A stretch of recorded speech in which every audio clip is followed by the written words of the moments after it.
Yeah, and I appreciate you saying that. And a lot of people in this space, and you know them, Jordan, is when they hear the word regulation, they get angry because they say, you're trying to stop our party and we have this whole new system and it's going to crash the financial system the way it is and we're going to set up a brand new system. But that's actually not true or realistic. What you really need is that regulation, because all the institutional money, the money that we know from the pension funds, insurance companies, the banks, when that comes in, it'll eclipse this whole market. You know, it'll take a $2 trillion market to a $200 trillion market potentially. There's some amazing things that Bitcoin et al. Blockchain has done. Things it's like, lay down the railroad tracks for. But on the other side of the equation, one of the main reasons that people love it so much is because it's taken away all the regulatory hurdles for raising money. In other words, you can raise money for this stuff without spending any money.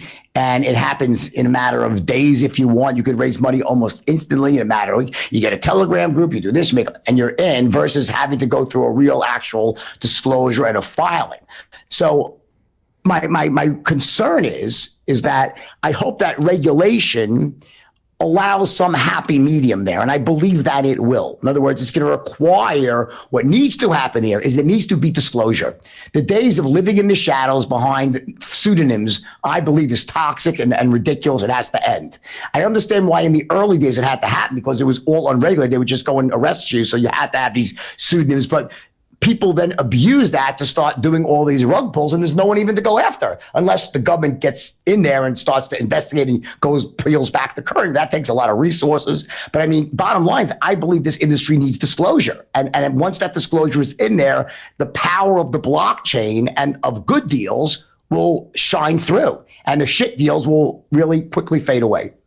Yeah, it's a fine line. I had a guy on my show named Vinay Gupta about 8 years ago, and I talked to him recently. He was one of the co-founders of Ethereum, and when they were about to launch the coin, he said, wait a second, I see this all going wrong. I look at the legality, and he kind of withdrew from it, and he walked away from $160 million.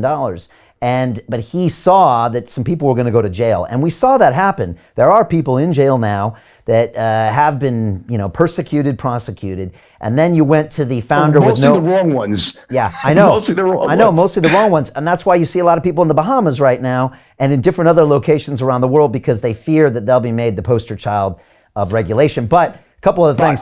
I get pitch decks all the time where there's no last names on the founders, and I'm like, come on, guys. Like, are you kidding me?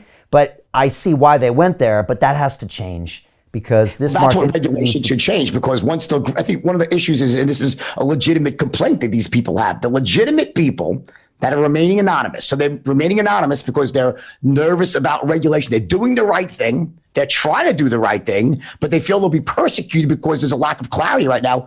I respect those people, and those people need to be anonymous. The problem is, for every one of those, there's 10 people who are using the anonymity to create shit coins and just separate people from their money. That's the problem. So when you eliminate that hurdle by having clear regulations, there will no longer be a reason to hide behind the shadows. You can still do your general hiding behind some corporations, but ultimately, you're going to have some disclosure. Someone's got to be able to take the fall, and you need that even if it's a decentralized organization, there's got to be someone that has to be accountable.